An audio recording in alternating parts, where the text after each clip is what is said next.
Hey, there you are. Welcome.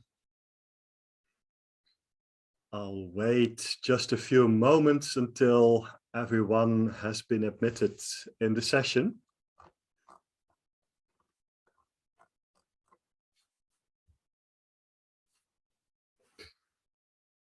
Good evening, everyone. I appreciate that you have decided to spend one of your lockdown nights with me and Chantal. I also think that it's smart that you're here, as it may happen that I'm going to show you a thing or two about all these new technologies that are transforming the world and what you can do to stay relevant.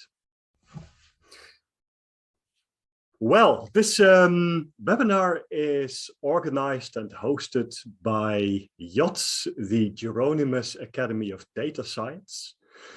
We are a school in Den Bosch, and as you see on the pictures, we have a very nice campus. Actually, our campus in Den Bosch used to be a convent until 7 years ago. And as you see here, the former chapel is now our main auditorium. Of course, it's locked down now, but we are still hoping that in the near future we can teach in the campus again. JOTS is actually a school, a graduate school that was founded by two universities. One of them is the University of Eindhoven, which is a university of technology, and the other one is the Tilburg University. And those two universities decided to jointly establish a school on data science and AI. And that was motivated by the vision that data science is essentially a multidisciplinary field. It has a technical side to it, and it has a business side to it. You also see our motto here: we do cool stuff that matters with data. JOTS is not a purely academic institution. Sure, we do research, we offer a master program, PhD program, but in addition, it's also an important part of our mission to have impact on business and industry, society. And that is the reason why we organize webinars like this one. So who is the talking head? Well, that's me. My name is Jeroen. And within JOTS, I'm the academic director of professional education. That means that I'm responsible for the programs that we offer for professionals, for managers, for executives. I'm also active in the field of data science. I'm actually a professor of statistics and data science for the University of Waterloo. I'll give you a few seconds to think about in which country is Waterloo.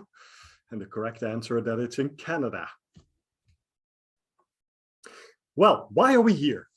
That's because I want to talk with you about the question that you see here: how to stay relevant in times of big data, machine learning, and AI. And that key question has a number of dimensions. First of all, I want to explain a little bit about what is data science and big data and machine learning, AI? What are we talking about? And also, I want to talk about why do these new technologies have so much impact? I also want to demystify it a bit. Words like artificial intelligence, deep learning, machine learning, wow, that sounds impressive. As you will see, it's just a mathematical equation. But then in the second half of the webinar, I want to talk about what do all these new technologies and the impact that they have, what does that mean for me, meaning you in particular, and for your careers, for your profession, and what new roles and career profiles can you find in the world of data and AI? The good news is that I see some of you nodding. That means that these questions are of interest to you. It could happen that you have even more questions. No worries. I'll try to make sure that at the end of the webinar, we have ample time for your questions that you want to address. We are a relatively large group, so the webinar itself is not going to be very interactive. but I'll reserve some time at the end for questions that you want to address. Well, having said that, I really miss teaching in a classroom where I can see you and hear you. In an online environment, it's always a bit difficult to organize that, but you really do me a big favor if you could make me aware a little bit of your presence and make me aware that I'm talking to a bunch of nice living folks. What I'm going to do, please unmute your Zoom for a second.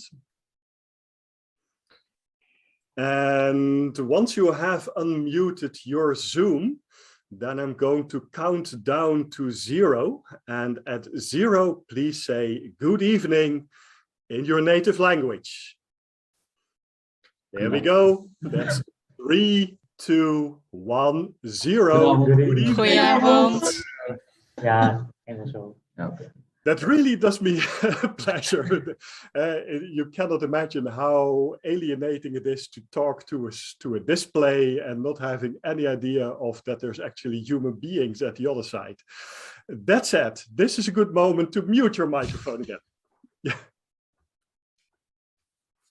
Now let's go into the topic that I want to discuss. First half of the webinar, I want to talk a bit about data science, AI, big data. What are we talking about? And why do they have so much impact in the world? So first of all, what is data science? And if you look it up at the internet, you'll find a lot of different definitions. What most of them have in common is that data science is a multidisciplinary field. And at Yachts, we define it to be a combination of data engineering, data analytics, and data entrepreneurship. Where data engineering is about IT, it's about data infrastructures, about data warehousing, the cloud, Internet of Things, that sort of infrastructures. Data analytics is about analyzing data in order to get information out of it, and maybe in order to drive decisions and conclusions. So that involves machine learning, but also BI, business intelligence, business information, and even artificial intelligence. Finally, data engineering and data analytics are profoundly reshaping what businesses do and how they do it. And if I say businesses, I also mean public sector, I mean hospitals, pretty much every organization. And this impact of analytics and data engineering on what organizations do and how they do it, that is called data entrepreneurship. Now, data scientists work in a world that is changing rapidly. There's a lot of new technologies, and many fields are going through profound structural changes. My own field is industry. And in industry, we talk about Industry 4.0, the fourth industrial revolution, or smart industry. But also think about accounting, for example. I think that in a few years' time, algorithms will take over a lot of the work that is now done by humans. And that will, of course, drastically alter the work and the role of accountants. Or think about doctors. It'll be just a few years until algorithms are better at interpreting X-rays and MRI scans than radiologists. And that will fundamentally change the field of radiology. Also, our society is going through some transitions. For example, the transition towards a circular economy. And in many fields, you will see the burgeoning of new concepts and business models, new ways in which we provide value as an organization. Now, many of these changes are driven by data science technology. And I always like to summarize that in the motto that you see here: data science, new forms of data, new analytics, creating new business opportunities. that is vague and high level. Therefore, I want to make it a bit more tangible. I'm going to show you 4 examples of how data science is applied. And based on them, I want to explain a bit what I mean by new forms of data, new analytics, and new business opportunities. So here's my first example. It's an example in the fashion industry, but I think that the same application is applied in a lot of different fields. What they do in the fashion industry is that they collect data about sales statistics, but they also analyze blog posts and other social media postings posted on the internet. And based on that sort of data sources, they analyze and they try to predict trends in demand. And what's the value of that? Well, if you can predict what demand for certain product lines will be, you can make sure that you have the right number of products at the right time, in the right volume, at the right place. Now, that's a typical application of data science, and predicting customer demand is applied in almost every industry now, including services and healthcare, simply because it's so terribly important for the efficient planning of capacity. What's noteworthy of this example, I'm going to expand on that in a second, is that data is not only numbers like in sales statistics, it's also social media postings like tweets and posts posted on Facebook, for example.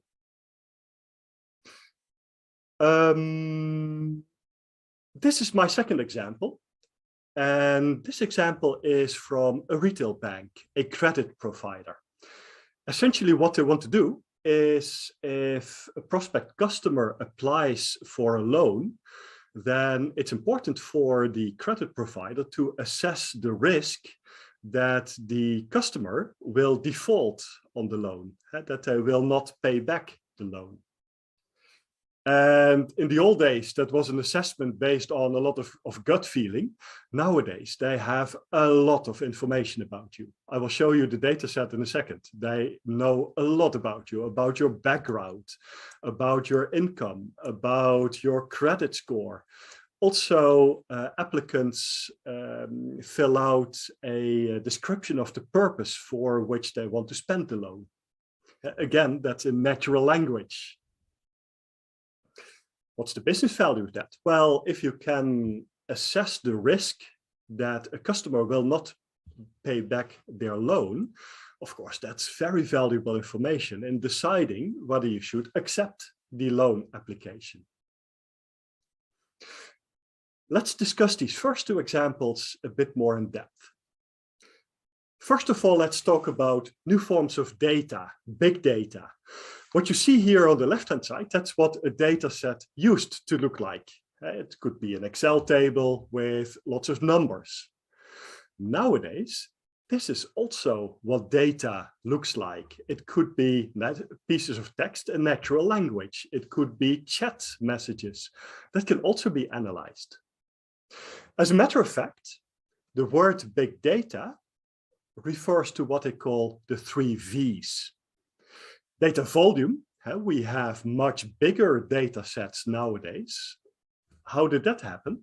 Well, that is because of this whole new cluster of technologies like the Internet of Things. All of our devices are being connected to the internet, so we can collect large volumes of data. Data storage has become very cheap, for example, in the cloud. Sensors have become cheap, so it's cheap and easy to collect data. They also talk about data velocity.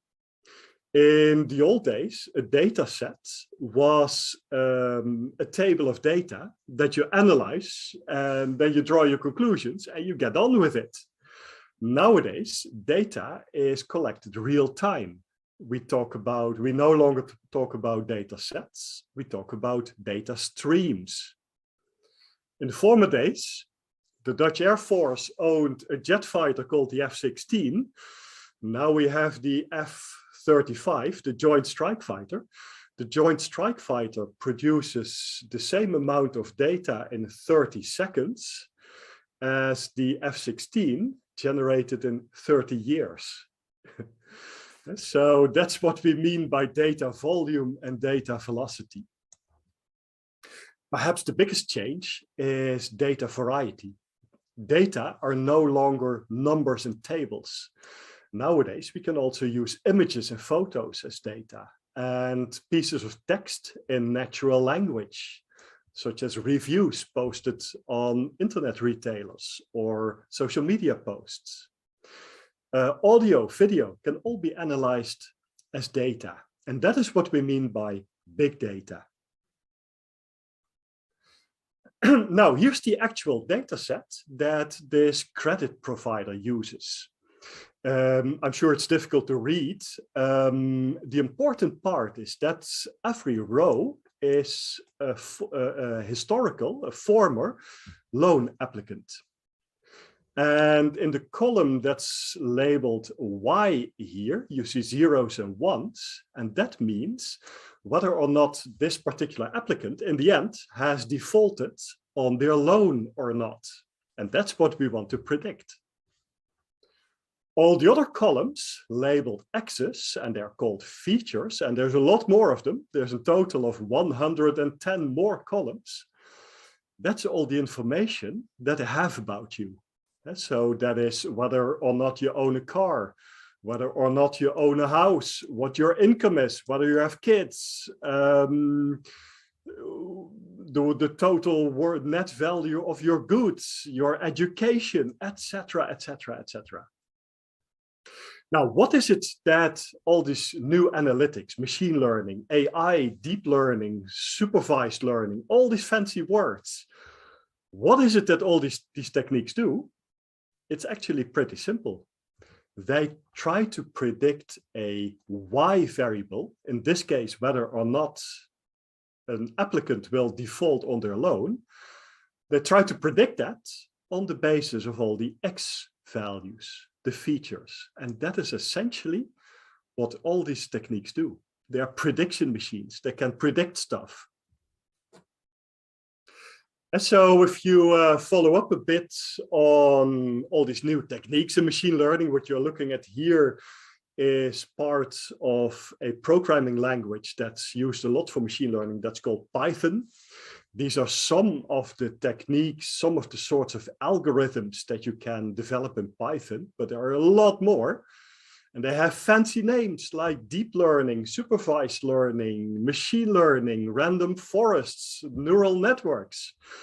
The good news is all these techniques do the same thing. And that is that they want to predict a Y value, some response value, such as whether or not a customer will pay back their loan, based on a lot of features, a lot of X values. And so this is pretty much how machine learning works. You need a historical data set. So you need to have data about loan applicants in the past. And then based on this data set, you do something that in machine learning, they call it training, model fitting. But that is not something very special. What you are doing essentially is you're fitting a mathematical equation. A mathematical equation that takes as its input all these X's, the features, all this information that this bank knows about you, and the output is the probability that you will pay back the loan. It's a mathematical equation. And you can call it the neural network, you can call it deep learning, you can call it the random forest.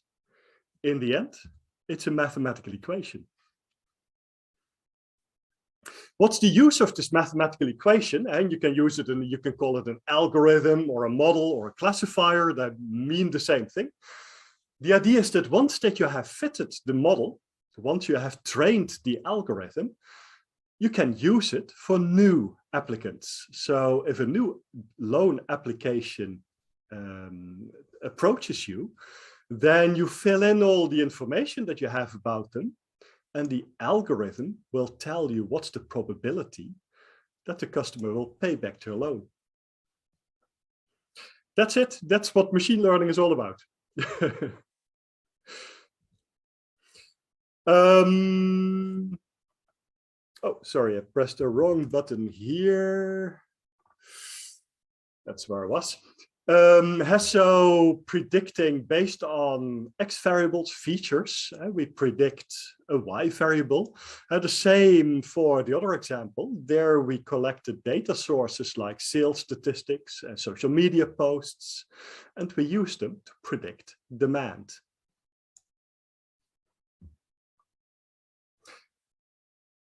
Now, what you see here is the range of application of data and analytics in organizations. And it ranges from data and analytics in order to control existing processes and services more efficiently to improving product designs. And that's actually the first two examples that you saw. Loan applications and supply chain management in the fashion industry, that's an existing process. And we use data and analytics simply to improve it, to make it faster and more efficient. The last two examples that I'm going to show you, they go further. They are more innovative. They use data and analytics to make products better, to enrich product designs. And the last example goes even further than that. The last example shows you data and analytics as a new business model. Let's see what that looks like. Well, the example, the product in question is rather low-tech. It's tires for cars, but even car tires are made smart now. What does that mean? Well, sensors are very cheap nowadays. So car tires nowadays have sensors built into them. And based on what they measure, we can predict the optimal time to replace a tire. What's the value of that? Well, it will prevent that you get a flat tire on a very, well, no, it simply will prevent that you get a flat tire. That's it. While at the same time, you minimize the premature replacement. That's an example of data and analytics to make products smarter. And a lot of products are made smarter. And my phone is smart. My TV is smart. My bank account is smart. My electricity consumption meter is smart. And smart refers to exactly this, that you enrich products by using data and analytics. Note, by the way, that also this example is an example of prediction where we use these sensor readings in order to predict whether the tire will blow out. The last example is the most important one. You see it here. A car manufacturer sells insurances. Let's first look at what they do. All car manufacturers do this by now, by the way. A traditional insurance company has this sort of data. They know how old you are, they know how old your car is. But if you build the cars, then you can equip the car with lots of sensors. And that means that you can collect data about where the car is driven and about the driving style and about when a car is driven. And if you think about it, that is a good basis to offer a more attractive insurance product than a traditional insurance company can offer. So that is sort of the thinking, but the ramifications are huge because what we are talking about here is a car manufacturer that goes into financial services. All car manufacturers are doing this, and they expect that by 2030, so that's 8 years from now, about half of their total revenue will come from financial services like this ones. Wow, think about it. That totally changes what car manufacturers do. The old business model is a car manufacturer like BMW or Volkswagen or Peugeot. And what they do is they design cars and then they manufacture them and then they sell them to you.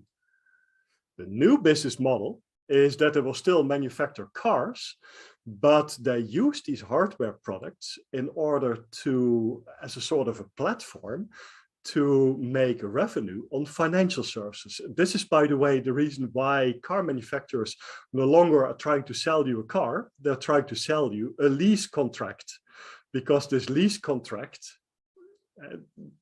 that contains a lot of these financial services like insurances, maintenance service, financing services. This is happening in a lot of fields. A lot of organizations will need to reconsider what they do. For example, at Yachts we work for the waterschappen in the Netherlands, the water boards, the government organizations that manage the water and the dikes, etc. They estimate that 5 years from now, about 50% of the work that's now being done by employees, 5 years from now, 50% of that work will be done by algorithms, by machines. If you get stuck in that mindset, that means that you will get half the size that you are now.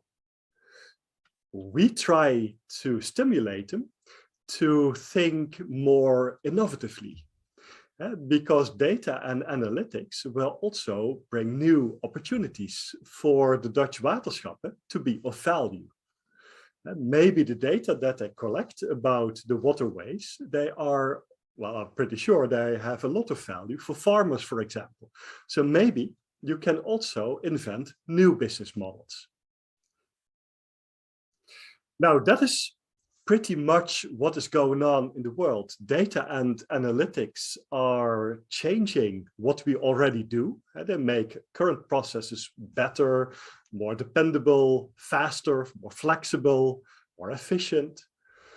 But they also create new opportunities to be of value. And that means that many organizations need to reconsider what they are doing. What is our mission? What is our business? And in the theory of business innovation, that's called Horizon 1 versus Horizon 3. And the picture that goes with it is this one. And that is what we ask organizations to do, to make a roadmap for how they see themselves develop, including data and analytics application in their current products and markets, but also the future markets, and even including new potential business models. Well, that is painting a picture of what is going on in the world, how the world is changing, and how much impact data and analytics are generating. Let's now turn to the key question for tonight. What does that mean for us, for our careers, for what do we need to do in order to stay relevant? As a matter of fact, there are a lot of new job titles emerging. And many of these new job titles, they have to do with data, analytics, information technology, robotics, etc., etc. And I'm not going to discuss them. For one, I see these job titles come and go. Secondly, I can imagine that that is terribly boring. If you are interested, however, then a very useful document is this one, and you can download it free from the internet. It's the Future of Jobs report. It's written by the World Economic Forum, and they publish it every 5 years. And in this, the Future of Jobs report, they explain a bit how they see the job market change. A few of the things that you can find there is, for example, which jobs are increasing in demand and what sort of jobs are decreasing in demand. And the list is a lot longer. Note, by the way, that in the jobs that are increasing in demand, that a lot of them directly have to do with data and analytics. Data analysts and scientists is on number 1. Number 2 is AI and machine learning specialists. The only exceptions I found is here there's project managers that does not directly involve data and analytics, and somewhere here business development professionals. If you're interested to see what jobs are on the uptide and what jobs are on the downtide, or if you're interested what do these jobs involve, by all means, consult this document. Another interesting section in this document is what sort of skills do future generations need? Us working in higher education, for us, this is an important document. We need to know what sort of skills do we need to teach our students. The number one is analytical thinking and innovation, active learning and learning strategies, complex problem solving. That's the top 3. Now, instead of discussing in detail what all these new job titles mean, what I want to do here is sketch the landscape a bit and propose a few general directions in which the job market is developing and what sort of opportunities you can find. Now, first of all, I believe that everyone needs to know a thing or two about data and analytics and AI. What are they? What can you do with them? What are the risks? And that's not only my opinion. A couple of months ago, I believe in November, in the Netherlands, the WRR, that is de Wetenschappelijke Raad voor Regeringsbeleid, the scientific council that advises the Dutch government, they produced this report here, and in this report, they identify AI and data as what they call a system technology, on par with, for example, steam engines and the invention of electricity. And by that, they mean that this new cluster of technologies is going to have so much impact on the world that nobody can ignore it. That's what I mean by system technology. And as a consequence, everyone should have a basic level of what they call data and AI literacy. On top of that, I believe that executives, directors, they need to learn how to manage a data-driven business, a data-driven organization. Also, they need to know a thing or two about data and how that transforms how organizations work. How can you become data and AI literate? Well, the good news is that the government is preparing a very extensive program called the Nationale AI Coalition. And they're going to offer this program to very widely to a lot of professionals. So chances are that you will come across it at some stage in the next few years. If you can't wait, I can recommend books like this one. This book is called Hello World, Hello Computer, written by Maurits Kaptein. That book is a very nice introduction into the digital world. It tells you how your email works. It will tell you how autonomous cars work. It tells you how the internet works. It tells you how machine learning works. And it's very easy to understand. So how to remain relevant? Well, I believe that all professionals need to have a certain literacy in data and AI, simply because it's going to be a system technology. It will pervade everything that we do. Now let's turn to career developments more directly related to data science. And I believe that in data science, there's roughly 2 sorts of directions. On the left-hand side, it's more the technology-oriented jobs.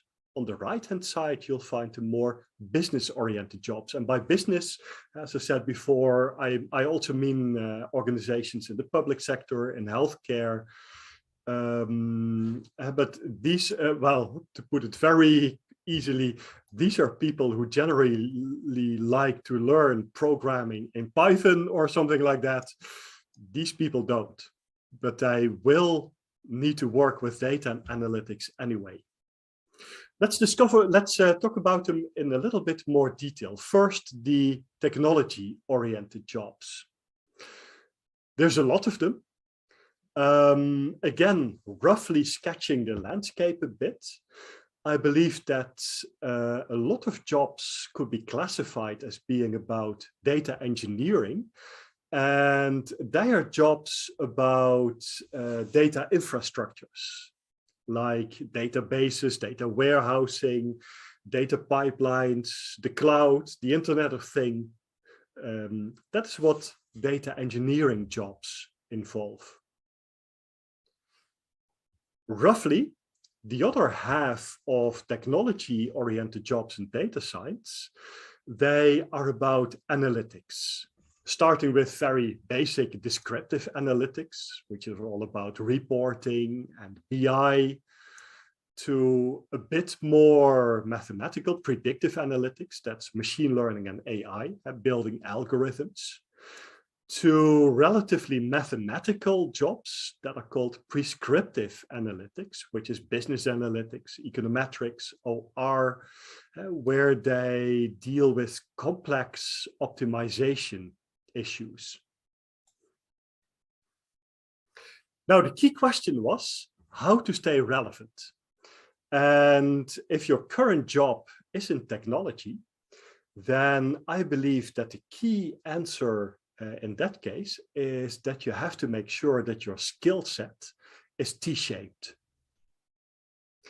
What does that mean? A T-shaped skill set? That's another concept of the World Economic Forum, by the way.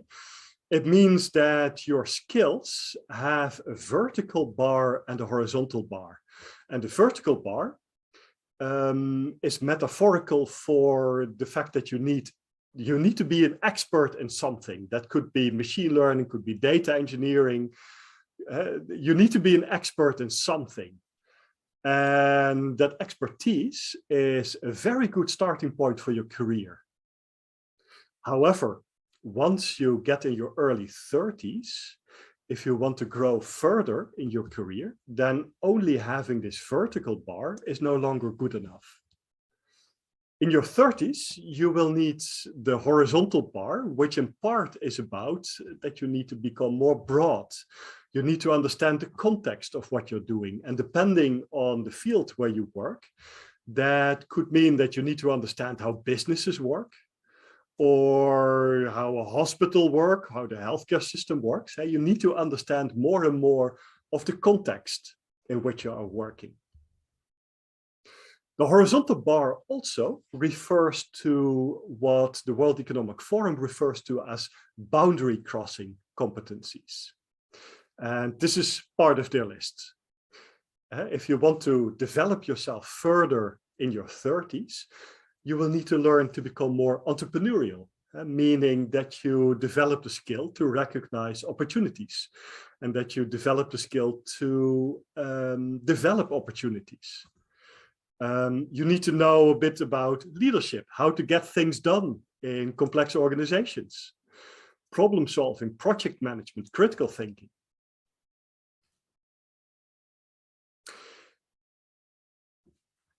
Then let's turn to the more business-oriented careers in data science.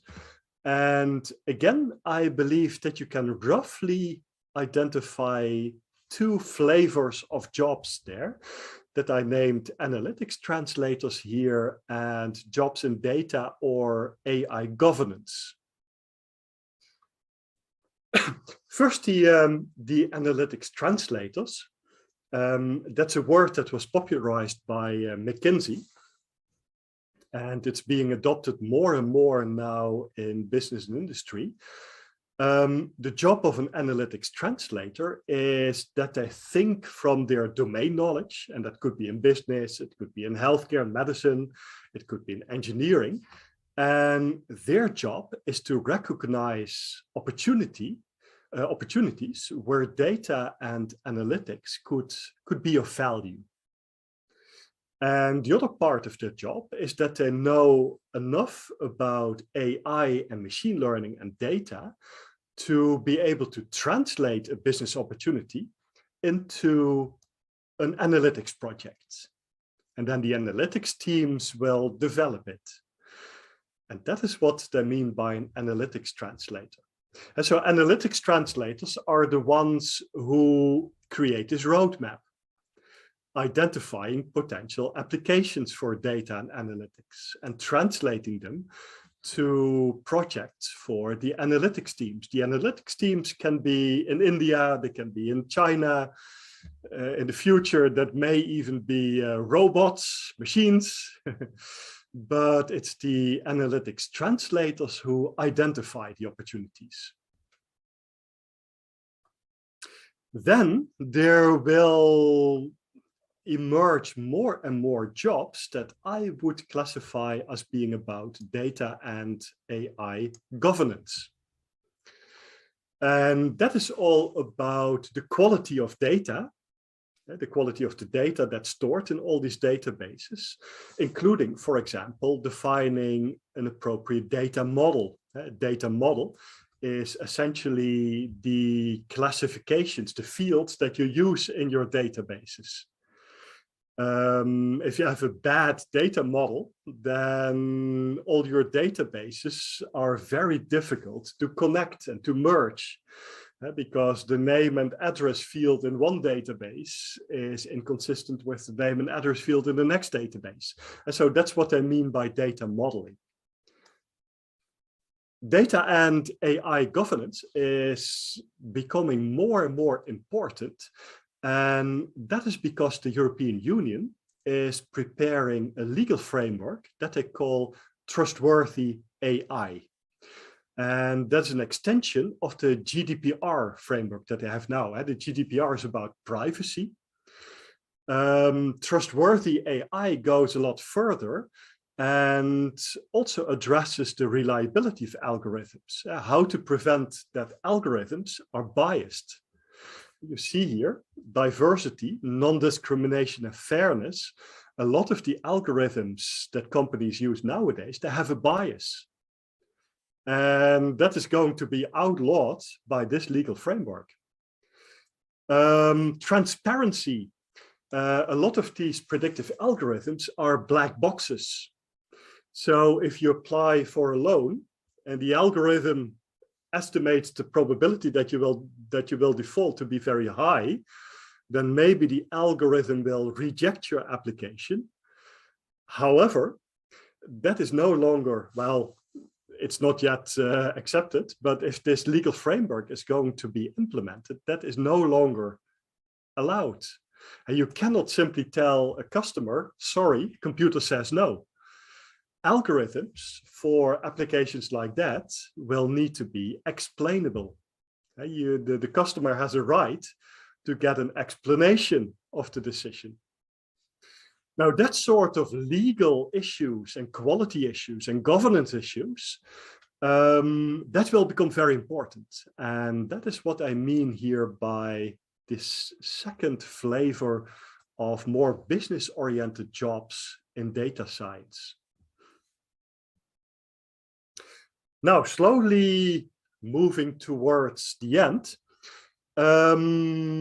maybe an insight how to remain relevant, especially in these more business-oriented jobs in data science. Maybe one way to understand what is going on is that machines, robots, algorithms, they will be used more and more to do the primary routine work that is nowadays done by humans. But if that is the case, then the work for us, for humans, will shift more and more to the governance of the data and the analytics. That on the one hand. And so we will need to make sure that these algorithms are reliable, that they are explainable, that they are fair, that they are safe. And on the other hand, more and more human jobs will shift in the direction of translating data and analytics to business value. For example, if you work in a hospital, what can we do with data and analytics? In medicine, or in care delivery. That's the job of the analytics translator. I talked about accountants before. If the primary routine work of accountants is going to be digitized more and more, what accountants will do, they will become the auditors who audit the algorithms. That's what the accountancy profession is moving towards. And I think that will become a general trend.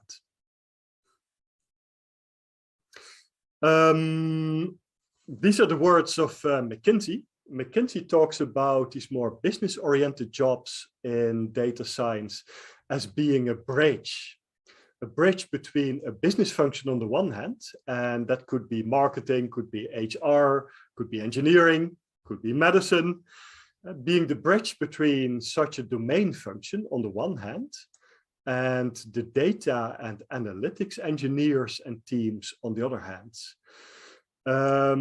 What we see happening at Yachts, let me see if I have a nice picture here somewhere. This is the one I'm looking for. In the previous decade, data science was largely driven by more technology-oriented jobs. The trend that we see now is that these more business-oriented jobs are becoming more and more important. And that is where we see a lot of growth. So we see a lot more analytics translators emerge, data and AI governance. Well, a few takeaways. First of all, the world is changing really rapidly. I'm 47 years old now. I find it scary. We talked about new forms of data, new analytics, and they change what businesses do and how they do it. How to stay relevant? Well, part of it is everyone should make sure that they become data and AI literate, to have at least a basic understanding of what these new technologies do. If you favor a more technology-oriented career, then roughly the two flavors are data engineering versus analytics. However, we see a lot of growth in the more business-oriented jobs, which come in the flavors of translators and more into governance. Now, finally, especially for these latter two, how to get there. That's of course where we come in, because that is our job. I'm not going to tell you a lot about the programs that we offer at Yachts. I don't need to, because the vision that underlies the programs that we offer is exactly the vision that I have explained. So roughly we offer two types of programs. One is for the more technically oriented professionals, where we teach them to develop machine learning solutions, but we also train them to learn to understand the business side of data science. And those programs will train you to become a certified data scientist. And the other program is oriented more for business professionals and managers, where the emphasis is on learning to integrate data and analytics into your work, exploring the value of data in your particular business. And we will train them to become a certified analytics translator. Now I can imagine that you want to know more. If that's you, then this is how to go about it. You have already met Chantal, and if you want to know more about it, then Chantal is going to be a very important person in your life, because she can help you. She is happy to talk it over with you. You can also find a lot of information on our website. You can join us in an information evening, either online or hopefully soon in our very atmospheric campus. And Chantal can also organize that you can meet with me or an alumnus or one of our professors. That's my story, my friends.